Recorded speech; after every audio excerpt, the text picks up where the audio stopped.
I honestly don't even know where to start. Too much went down in this episode.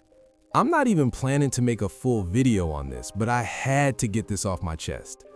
Ice, you gotta slide some money. You need to catch him outside the pod. Make it look like y'all are cool, all buddy-buddy, then you just gotta snuff him. You can't let someone get that off on you. Listen, if somebody asks you for a tweet, you write the tweet. That's wild. They don't even know what you actually do. That's insane. These are your friends, and they openly admitted they don't even know what you're good at. That's crazy. But anyway, if you missed today's Patreon episode, Mona basically strong-armed the room and brought Janice Hart up there. For anyone who doesn't know Janice Hart, she's a comedian and an adult film star. I've seen both lanes, and let's just say I wasn't mad at either. She was very open and very transparent. She was pretty much taking on every question thrown her way. Now sure, some answers were vague, but they were asking her heavy questions, trauma-triggering questions. And if I'm Janice watching that interview back, I'm definitely looking at Mona a little differently. Now, of course, I'm the one who always gets blamed for stirring drama in that relationship, but you're the one asking these invasive-ass questions. I'm telling you, I make my money through comedy and adult content, and I'm telling you when I'm with my partner, that's what we do. And you keep pressing me with, do you like girl on girl? Do you use toys? And I'm sitting there like, damn, there's more to me than just sex. What's funny is Janice even told the story about Mona blocking her at first and not rocking with her, thinking she was copying her style, because you can see it right there in the interview. That's the dynamic. Mona is the one doing all the talking. And since Mona can claim she helped launch Janice's comedy career because Janice opened that door for her, yeah, that friendship has an expiration date. But what do I know? I'm just speculating. That episode was hilarious. Let's circle back to Ice. There's a reason Ice wasn't there. There's definitely a reason. Everybody in the comments kept saying Miss Peace told him to leave. No. Before I even say it, this is nuts. How does Ice somehow have all the control and zero control in that relationship at the same time? But anyway, everyone thinks Miss Peace sent Ice home. You know what I think it really is? People keep talking about Twitter Ice and how he's supposedly big on Twitter. Go check the Twitter history and then check Janice's profiles.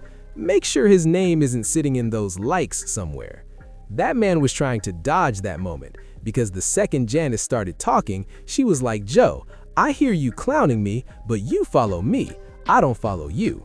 You follow me. That was one of those oh shit moments. And speaking of Joe, Shade made sure her presence was felt. Joe, you're not about to do nanny dumb shit behind my back. You're not about to do anything slick. Now, it's really one of two things. Most people in the comments are leaning toward the freaky theory, saying she was there to scout. If there's going to be a third wheel with Janice, she wants to be the one calling that shot.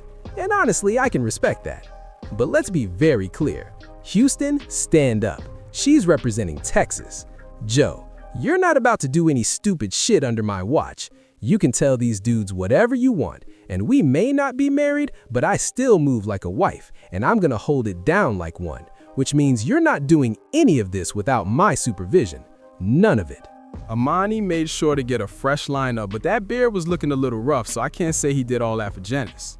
Alright, Zaire made sure his happy ass stayed put for the Patreon episode.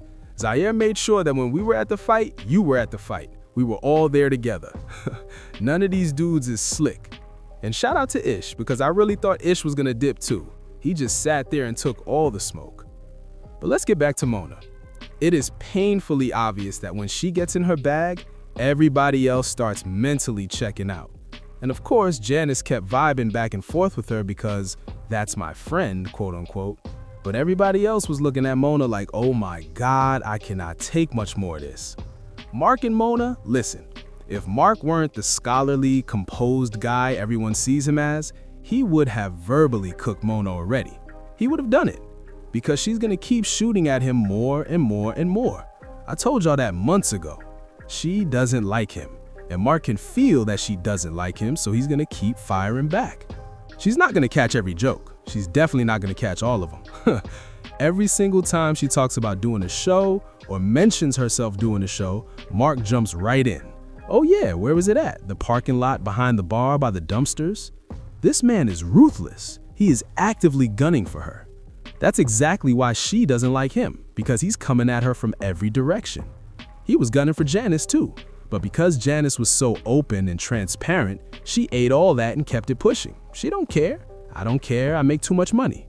And when it comes to the traumatic experiences they kept trying to pull out of her, the money clearly outweighs all of that in her mind and in the minds of people who create content like this.